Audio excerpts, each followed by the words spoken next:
Okay, so grounding outside.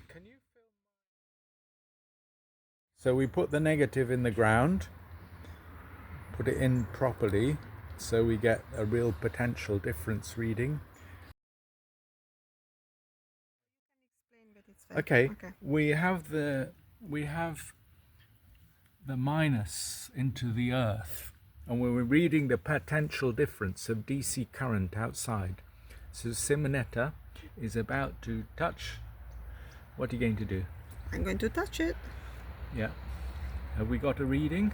Yes, it was a 55, 53, 54, 55. Good. Wow. Let's get a bit of light onto the multimeter. That's it, so we can see it. So that is minus 0.055 volts DC current going through Simonetta's body. If you let go, it goes to 0. Excellent. Nice. Let's check again. Ooh. And back up.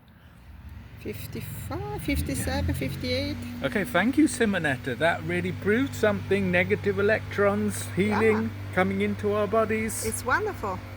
Cheerio then.